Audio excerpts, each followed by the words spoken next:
கெட்டது செய்பவர்களுக்கு நல்லது நடக்கிறது, நல்லது செய்பவர்களுக்கு கெடுதல்கள் அதிகம் நடக்கிறது.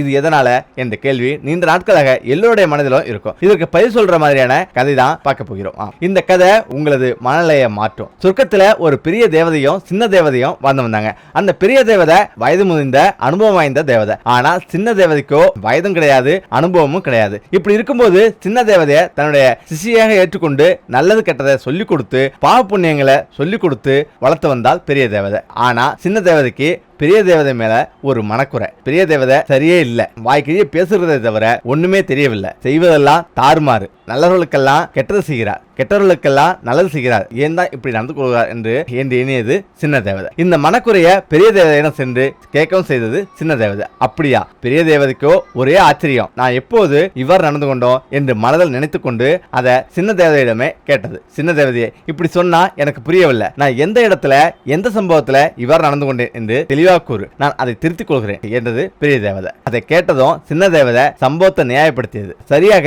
6 மாதத்துக்கு முன்பு, அதாவது சின்ன தேவதை சிசியாக சேர்ந்த போது பெரிய தேவதை பாவ புண்ணிய கணக்கை சொல்லிக் கொடுக்க பூமிக்கு அழைத்து கொண்டு வந்தது. அந்த நேரத்தில் பூமியில் இடியோடு கூடிய பெரிய மழை. அப்போது ஒரு பெரிய பணக்காரன் வீட்டு முன்னால் சென்று நின்று கொண்டிருந்தனர். அப்போது பெரிய தேவதை ஒரு மந்திரத்தை சொன்னவுடன் அந்த பணக்கார வீட்டின் ஏழை உறவினர்கள் போல இருவரும் உருமாறினர். இருவரும் நம் தேவதை என்பதையே மறந்து உறவுக்காரர்களாக மாறி செல்லலாம். அங்கு சென்று அவருடைய பாவ புண்ணிய கணக்கை எழுதலாம் என்று பெரிய தேவதை சின்ன தேவதையிடம் சொன்னது. சின்ன தேவதை ஒரே சந்தோஷத்தில் சென்று அந்த வீட்டு கதவை தட்டியது. உடனே அந்த வீட்டின் உரிமையாளர் கதவை திறந்தார். இவர்கள் ஏழை உறவினர்கள் என்று வேண்டா வெறுப்பாக முகத்தை சுழித்தவாறு வீட்டுக்குள் அழைத்தான். சுத்தமாக இல்லாத அறையில அவர்களை தங்க வைத்து மனவிசனத்தோடு அவர்களை உபசரித்தான். இதனை இரு தேவதைகளும் பொறுமையாக கவனித்து வந்தன. அன்று இரவு பெரிய தேவதை சிறிய தேவதைக்கு பாடம் சொல்லிக் கொடுத்தார். ஒரு மனிதன் தேடி தேடி தவறு செய்ய வேண்டும் என்று எதுவும் இல்லை. இந்த மாதிரி சுற்றி இருப்பவர்களுடன் பாரபட்சம் பார்த்தாலும் அவர்களை அலட்சியமாக நடத்தினாலும் பெரிய பாவம் தான். இன்றைக்கு இரவு இவனது பாவக்கணக்கு கூடியது என்று கூறியது. சின்ன தேவதைக்கு இந்த பாடம் விளங்கியது. இதனால பெரிய தேவதை மீது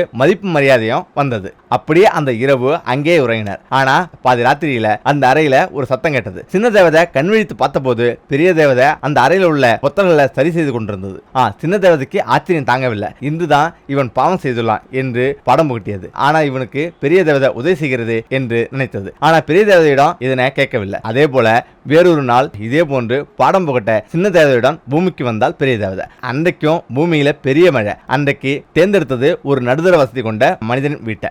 இப்போது பெரிய தேவதை ஒரு மந்திரத்தை சொல்ல இருவரும் அந்த வீட்டு சொந்தக்காரர்களின் ஏழை உறவினர்களாக உருவெடுத்தனர். வழக்கம் போல அந்த வீட்டின் கதவை தட்டின. அந்த வீட்டுக்காரன் கதவை திறந்தான். அவர்களை பாரபட்சம் பார்க்காம அலட்சியம் காட்டாம தன்னுடைய வீட்டுக்கு முகமலர்ச்சியுடன் உபசரித்து நல்ல சாப்பாட்டை கொடுத்து நல்ல அறைய அவர்களுக்கு வழங்கினான். உடனே பெரிய தேவதை சின்ன தேவதைக்கு பாடம் புகட்டியது. புண்ணியம் என்றால் எங்கேயாவது சென்று பெரிய பொருளை தான் கொடுக்க வேண்டும் என்று இல்லை. தன்னை சுற்றி இருக்கும் மனிதர்களை சமமாக பாவித்து சமமாக அவர்களை நடத்தினாலே பெரிய புண்ணியம் தான். எனவே இந்த இரவு இவனது புண்ணிய கணக்கு கூடுகிறது என்று கூறியது பெரிய தேவதை.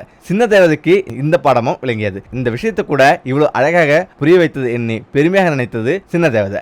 அந்த இரவு நிம்மதியாக தூங்கவும் சென்றது. நடுராத்திரியில அதே போன்று ஒரு சத்தம் கேட்டது. சின்ன தேவதைக்கு ஒரே அதிர்ச்சி. என்னவென்றால் பெரிய தேவதை அந்த வீட்டின் தரையில பல இடங்கள்ல பொத்தல்களை ஏற்படுத்தி கொண்டிருந்தது. சின்ன தேவதைக்கு கோபம் தாங்கவில்லை. என்ன இது, போன தடவை பாவம் செய்தவன் வீட்டில இருந்த பொத்தல்களை எல்லாம் சரி செய்தது. ஆனா புண்ணியம் செய்தவன் வீட்டில இருக்கும் அறையை இப்படி சேதப்படுத்துகிறது, இவருக்கு என்னதான் பிரச்சனை என்று யோசித்துக் கொண்டிருந்தது சின்ன தேவதை. ஆனா பெரிய தேவதையிடம் சின்ன தேவதை எந்த கேள்வியும் கேட்காம விட்டுவிட்டது. இந்த இரு சம்பவங்கள் தான் எனக்கு உங்கள் மீது அதிருப்தி ஏற்பட காரணம். இதை வைத்துதான் நான் சொல்கிறேன், நீங்க கெட்டவர்களுக்கு நல்லது செய்கிறீங்க, நல்லவர்களுக்கு கெட்டது செய்கிறீர் என்று சின்ன தேவதை பெரிய தேவதையிடம் கூறியது. இதை எல்லாவற்றையும் கேட்ட பெரிய தேவதைக்கு ஒரே சிரிப்பு. சின்ன தேவதையிடம் ஒரு காரியத்தின் முற்பகுதியை வைத்து அதன் முடிவை கணிக்க கூடாது, பிற்பகுதியையும் பார்க்க வேண்டும். அதை வைத்துதான் கணிக்க வேண்டும். எனவே அந்த கதையின் பிற்பகுதியை பார்க்க நான் உன்னை மறுபடியும் பூமிக்கு அழைத்து செல்கிறேன் என்று இருவரும் பூமிக்கு சென்றனர். முதல்ல சென்றது பணக்கார மனிதனின் வீட்டுக்கு. இந்த வீட்டுல எந்த மாற்றமும் இல்லை. இரண்டாவது அவர்கள் சென்றது நடுத்தர வசதியில் இருக்கும் மனிதனின் வீட்டுக்கு. ஆனா அந்த மனிதனின் வீடு முன்ன மாதிரி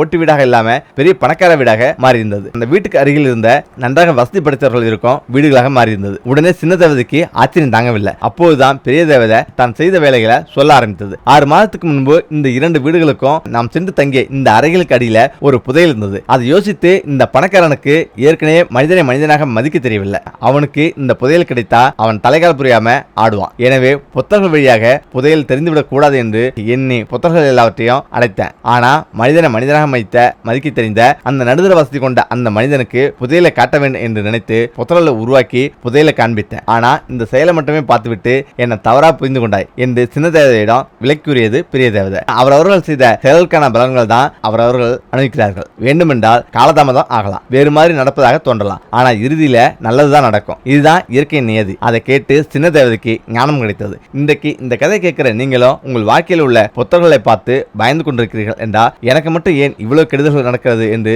வருத்தப்பட்டுக் கொண்டிருக்கீங்களா? அந்த புத்தகங்கள் தான் உங்களுக்கு புதையல்களை காட்டப் போகிறது. அந்த கீறல்கள் தான் உங்களை முன்னேற்றம் அடைய செய்யும். காலதாமதம் ஆகலாம், என்னடா நம்முடைய வாழ்க்கை இப்படி போகிறது என்று தோணலாம். நீங்கள் செய்த புண்ணியத்தின் பலனை சீக்கிரமே அடைவது உறுதி.